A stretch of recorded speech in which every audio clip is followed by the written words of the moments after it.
The warmest of greetings to you, and welcome to Happily Ever Teaching. This is the podcast to help you enthrall your learners in every subject under the sun using the best teaching method known to science, storytelling. To do this, we feature special guest educators who are passionately keen for your children to become amazing and successful human beings.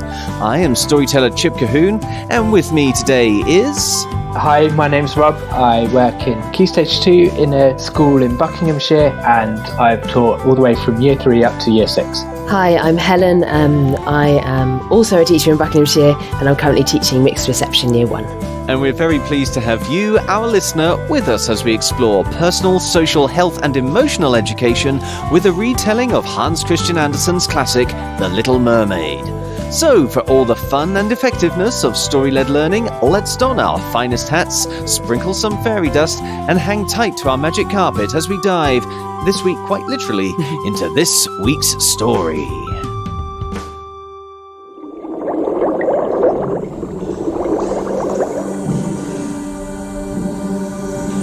On her first trip to the surface, a young mermaid ends up rescuing a land boy from a burning ship. She leaves him semi-conscious on the beach for his own kind to rescue, but then feels a great longing to get to know him more. So she heads to speak with the kindly old merwitch to find out if there is any magic that might fulfill her heart's desire. I want to know, good merwitch, can a mermaid walk with land people? Now the merwitch sighed and patted the sponge next to her. Oh, sit down, child. After the mermaid sat, the merwitch continued. It is possible, yes. My magic can give you more earth element so you can swap your tail for legs. But there are 3 very important details you need to know. First, it will come at a cost. You will need to give up your water element, meaning you will lose your beautiful voice. The princess touched her lips. So, I can walk with the land boy, but not talk with him. The merwitch nodded. That's right. But that is not all. It's not how mermaids are supposed to be. So it will hurt a great deal. Every step you take will feel like your feet are being stabbed by sharp knives. The mermaid winced at the thought. But the face of the land boy filled her mind again, and somehow took the worry away. If that is what I must suffer to be a land person, I would do it for love. The merwitch held up a finger. Not so fast, your highness. Even with legs, you won't be a land person. My magic can give you more earth element, but it can't give you soul.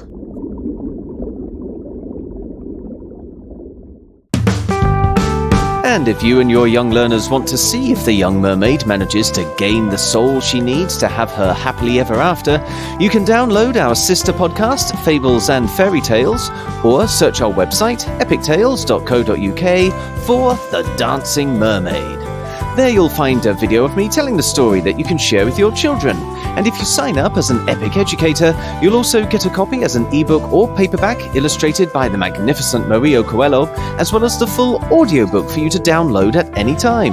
There are even some tips for telling the story yourself and a whole heap of resources to go with the lesson ideas we're about to discuss, including extra lesson ideas that we didn't have time to fit into this podcast. Right now, though, let's begin our discussion with Helen and Rob here by asking, folks, did you think this tale had legs? I really enjoyed it. I thought it was it's a good retelling of the Little Mermaid tale, which through the versions which are quite commonly out there, movie-wise, doesn't always appeal as a boy film or story. But this definitely caught my interest. Oh, that's interesting. So you consider yourself a boy? Yes, I do. Yeah. rugged, masculine boy. Yes. Fantastic. Well, it's good to know it has that appeal as well. How about you, though, Helen? Was it too masculine for you? No, I really liked it. Actually, I realised as I was reading it, I realised I'd never read or heard the original story before. I don't know how that's happened. I kind of assumed I had. But I think I've been Disneyfied. And I wasn't sure what to expect. And to start with, I found it quite a sad story. And it is kind of quite a sad story. But then I found that there was a lot to gain from it from a teaching point of view, especially that kind of lack of traditional happily ever after. I quite liked. Yeah. I think in the past you've quite enjoyed the lack of traditional happily ever after. Yes. Because it's in pulling out the things that are still quite positive in the story that I think make this such a powerful tale. And I do appreciate and I understand why Disney did what they did with it. But I think you really do lose all of Hans Christian Andersen's real comment on what love actually is and what human endeavor actually is, because this is a very human story, even though it is about mermaids. And yeah, plenty of magic. And I think there's just enough in there that people will recognize with a bit of a twist. What did you think about the interpretation of the Mer Witch, for example? I liked that because in my head, because I grew up with Disney, there's that image of the it's like a evil octopus thing. That's right. Yeah. So I like this interpretation of the Mer Witch and her character, and I actually enjoyed imagining what she would look like away from the evil octopus image, trying to get that out of my head. And I liked her role in the story. Well, let's start picking some of that out then. The personal, social, emotional education elements of the story. Helen, since you've said that you've already started to pick up on some of those for your young learners, shall we start at your end of the school with ages 4 to 7? Definitely. So I've got a couple of PSHE type themes or activities or discussions. Sometimes I find it's more of a discussion, but the first one that I liked was the idea of talking about the idea of being happy as you are, in the skin that you're in, whatever that might be.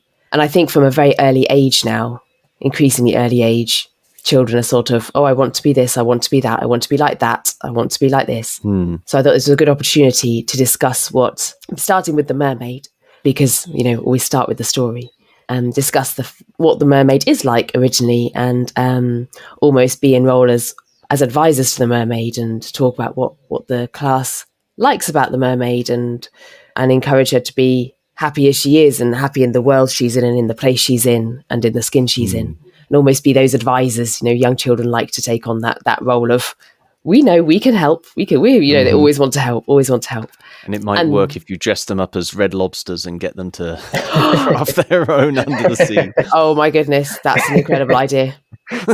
Yeah.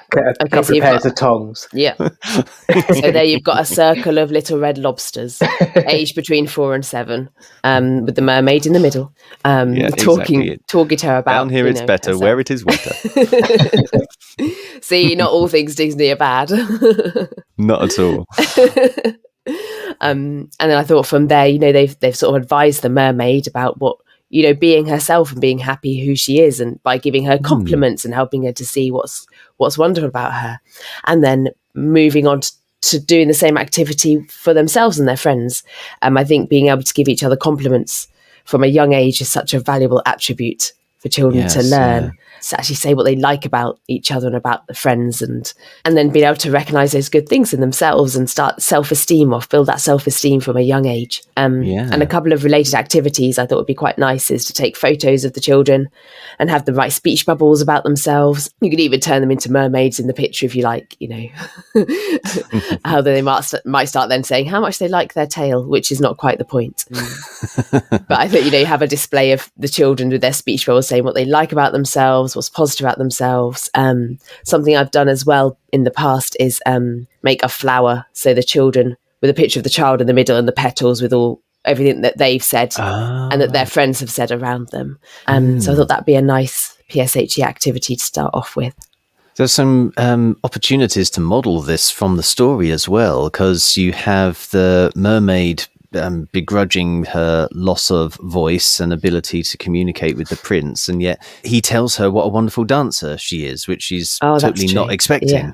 And that continues throughout. And I suppose it's starting to call up more towards your end of the school, Rob, if we start exploring how the prince isn't quite happy with his lot either, because he escapes to have a go at being a sailor, and he's never too happy about the idea of marrying a princess. Absolutely, you've covered it there. I was just thinking while Helen was talking that the activity of giving compliments to your classmates is a valuable skill throughout the school, not just at the lower end, because we find that when children reach kind of 8, 9, 10 years of age, their personalities have developed and they know who they like, they know who their friends are, but it's still important to recognise that the people in the class who aren't necessarily your best friends still have good qualities, and you can still like things about them, even though they're not the people you sit with at lunchtime or whatever else. Yeah. Of course, we mustn't forget that the point of the story, though, is that the mermaid pushes herself beyond what she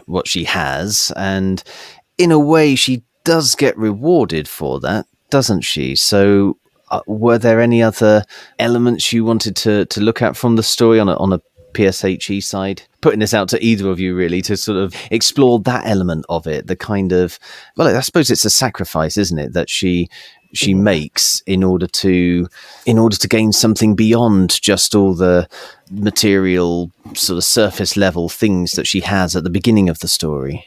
I picked up on responsibility for your actions, which is similar to, it's in the same kind of vein as what you were saying. But the mermaid chose to do the things that she did. She didn't have to choose to do them. She could have stayed in the water. She could have stayed in the sea with her father, but she chose not to. And because of that, she found that she lost the power of speech, and it also hurt when she walked. And eventually it did turn out okay, but there was a cause to the effect almost, or an effect to the cause one way or the other. So I think this probably would be more of a key stage 2, upper key stage 2. The things that you do will have consequences, both good and bad. So you've got to be prepared for them. And if you can have a foresight as to what those might be, then that will help you to navigate those decisions. Yeah, and there's an element of endurance there as well, isn't there? Because it's a little bit like wanting to learn a new instrument and picking it up and thinking, I can't actually play this after all, and putting it down after maybe 1 or 2 lessons, and not realizing that, you do have to go through the pain of practice, sometimes quite literally, because I can remember when I started learning guitar, the ends of your fingers, first of all, they start to fall off, then you get all of the calluses, and it's quite disruptive for your daily life to be trying to make sure that you're fitting in all the time that's needed to get good at something. And I think that's something of what the mermaid story could be seen as a metaphor for. I'm trying to think whether there'd be a way, because I think that's a really good theme to start with the younger children as well, is that idea of endurance and of actually choosing maybe the harder path, in order to have the outcome that you want. And I wonder whether there's almost a way for them to almost discuss, if, again, going back to this, giving this mermaid advice, but on a slightly different angle, the 2 routes that she could take. She could go down this path where it's going to be painful and hard, but this is the outcome. Or we can imagine what would happen if she chose not to do that, and maybe she wouldn't be very happy. Maybe we'd have to sort of imagine that as teachers, I think, of it, and almost get the children to discuss it and debate it a little bit, with that idea behind it of actually it's not. Sometimes things that do have to be a bit hard, and you do have to show that endurance, which is one of our school values. So we're always talking about endurance. I was going to try and see if we could shoehorn the others in as well. What others are there? Compassion, wisdom, and endurance. So I think there would be a lot of value with my age range in introducing the idea of making the decision to work hard and to make some sacrifices in order to get maybe what you want that would be of more value. Yeah, and of course the thing that she gets at the end, which is of value, is the ability to be remembered and have her story told. So as one idea for how you could perhaps explore this with your class, you could put to them the option of exploring what it would be like if the mermaid did stay below the sea, or if she did, even if she did, murder the prince and go back to the sea, one of those options. But if you do this right at the end of the school day and say that you're going to look at this tomorrow, and then the following day when the children come in, just completely forget about it. And if any child says, aren't we doing the mermaid thing now? You can go, what mermaid thing? We didn't have a story about a mermaid.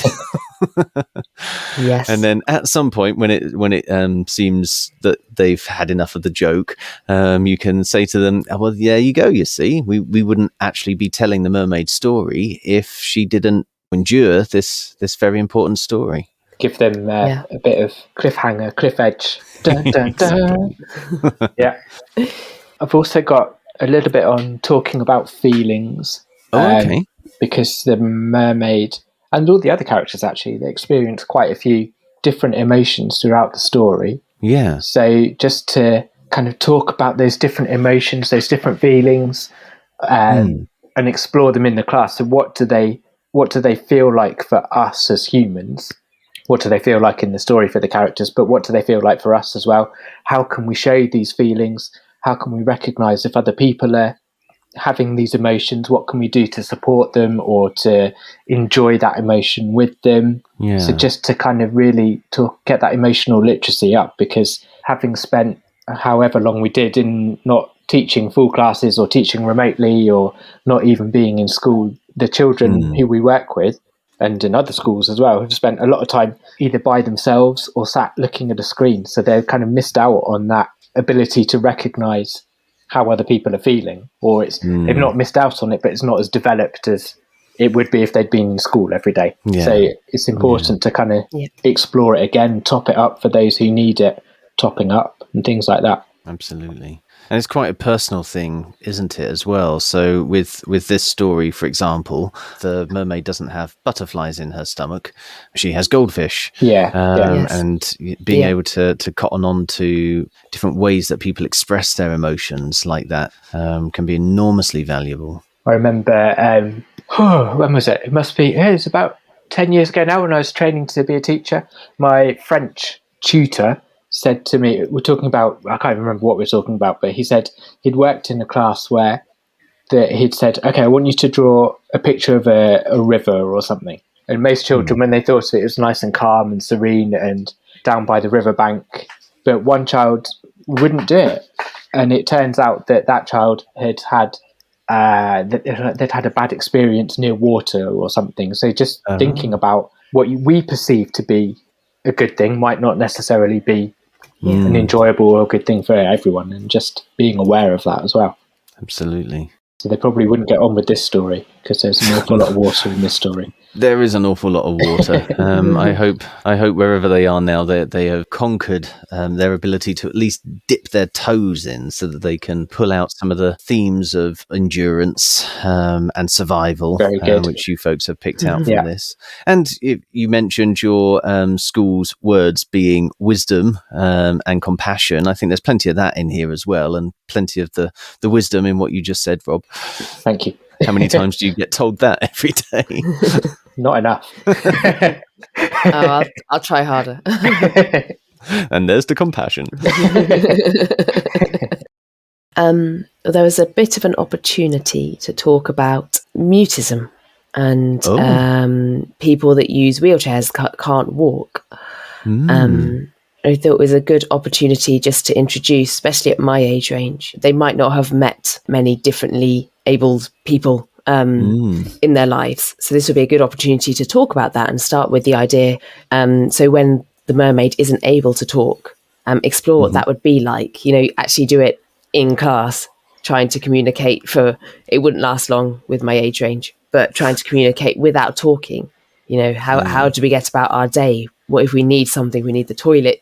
If we can't ask the teacher to go to the toilet, if we need You know, if our friends upset us and we can't say anything, I thought it would be quite a powerful way to begin exploring that, and then introduce the children to the idea that actually there are some people in the world that are not able to talk and they live with these challenges, and how they might overcome that as well.